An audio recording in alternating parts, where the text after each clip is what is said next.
Hey fam, welcome back.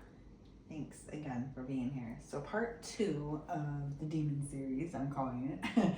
But this time we're talking about something way more important, I feel anyway.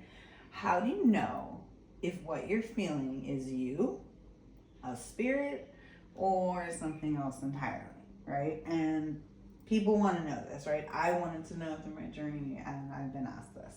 Because people love to jump straight to demons when really, so remember, take what resonates, leave the rest, and as always, use your own discernment. I'm speaking on what Spirit has shown me and my own experiences. So, it's usually their unhealed shadow, right? That's what we said in the first video. So, first things first. Not everything is a spirit. Sometimes it's just you. And this might be controversial, so disclaimer, trigger warning, okay?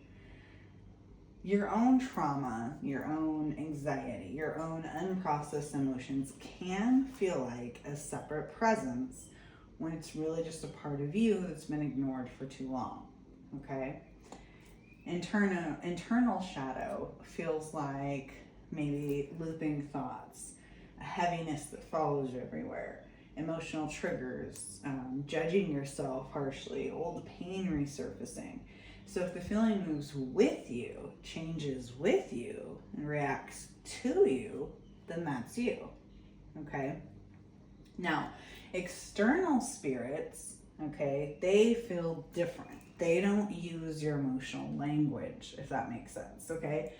When an actual spirit steps in, the energy feels separate from your thoughts, okay? It feels like someone walked into the room, someone is next to you, someone is speaking to you, those types of things, okay? Not someone, taking you over or, from your inner, External presence then feels like you might feel a temperature shift, static, pressure, just feeling like someone's around, right? Your animals may be reacting.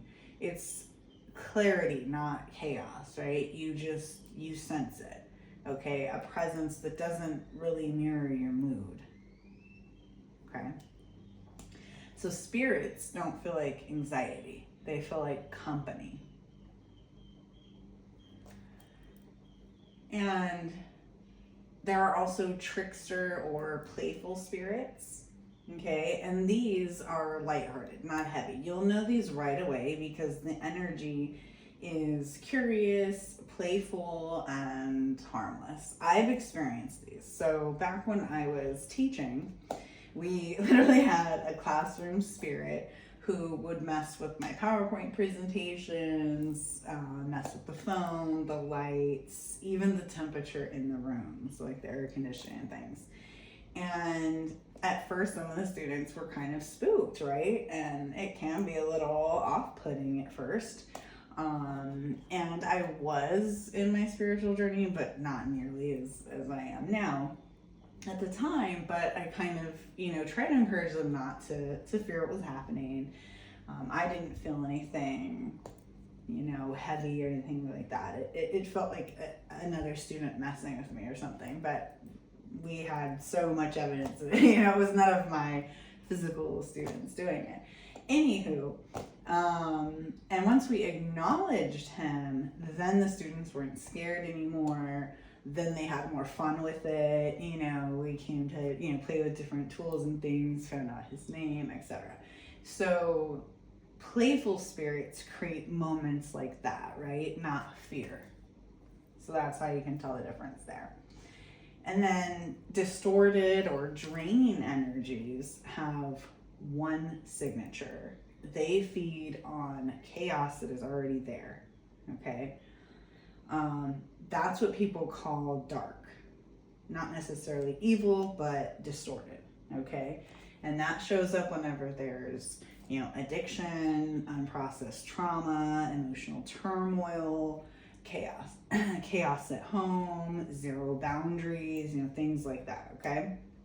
And the truth is, if your field is regulated, then that energy cannot attach to you, period, okay? But the most important rule, if it gets stronger when you're stressed, then it's certainly you, okay? If it stays the same no matter how you feel, then that's external. Internal shadow reacts to your emotional state. External presence does not, okay? And absolutely nothing external can overpower a sovereign person, a sovereign soul, okay? So this is why I tell you, nothing outside of you has power over you unless you hand over the key. Not spirits, not entities, not darkness, not fear, okay? And spirits aren't here to hurt you, you know? Again, humans do that. Spirits aren't going to gaslight or lie or betray. Humans on the other hand will. But most of what people fear spiritually is projection, not presence, okay? So the question to ask yourself, if you're sensing something, is this energy asking for attention or asking for fear? Okay, and your answer will tell you exactly what you're dealing with. So trust your own discernment, trust your intuition, take what resonates, of course, and just as a reminder, sovereignty isn't allowed, it is felt, it is known, okay? Sending you light, love, and healing, and I hope this helped.